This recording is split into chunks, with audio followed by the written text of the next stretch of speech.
गरिमा और घमंड पुराणों की एक प्रतीक कथा बड़े मार्मिक ढंग से घमंड और गरिमा के भेद को समझाती है। गरुड़ और शेषनाग इतने बलशाली माने जाते हैं कि बड़े से बड़ा बोझ उठा सके।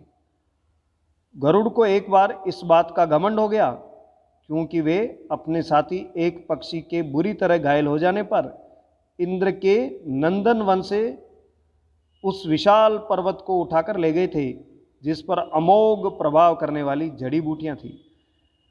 पक्षी के स्वस्थ हो जाने पर वे उसे लौटाने गए तो इंद्र से मुलाकात हो गई।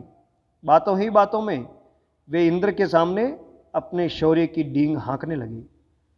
मैं दक्ष पुत्री विनता और महर्षि कश्यप का पुत्र हूँ, अनेक राक्षसों का संहारक हूँ, सूत्रश्री, श्रुतसेन, विवस्वान, रोचनमुख, प्रसन्नुत और कालकाक्ष जैसे राक्षसों का वध कर चुका हूँ।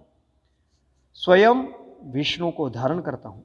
ये सब डींगे हाँक कर जब वे वैकुंठ लौटे तो विष्णु सामने ही मिल गए। उन्हें मालूम हो गया था कि गरुड़ ने इंद्रलोक में क्या कहा है।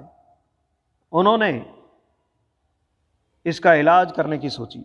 ज्यों ही गरुड़ उनके पास पहुंचे, उन्होंने ये कहते हुए अपना बायां हाथ उनके ऊपर रख दिया कि आज हाथ दर्द कर रहा है। हाथ रखते ही गरुड़ को लगा कि जाने कितने पर्वतों और भूमंडलों का भार उन पर आ पड़ा है। कमर टूटने लगी, चीख निकलते निकलते बची। पूछने लगे, आज आपके हाथ को क्या हो गया है प्रभु? विष्णु ने कहा, हाथ को तो कुछ नहीं हुआ गरुड़, तुम्हारी बुद्धि को घमंड का घुन अवश्य लग गया है जिससे डींगे हाँकने लगे हो।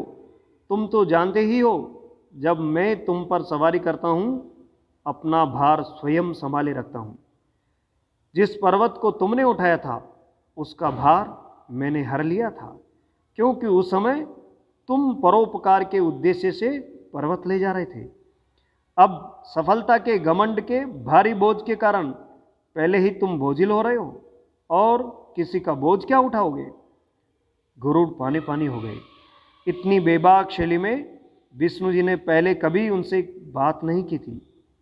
वे समझ गए कि सफलता की सारी गरिमा सफलता के घमंड से समाप्त हो जाती है।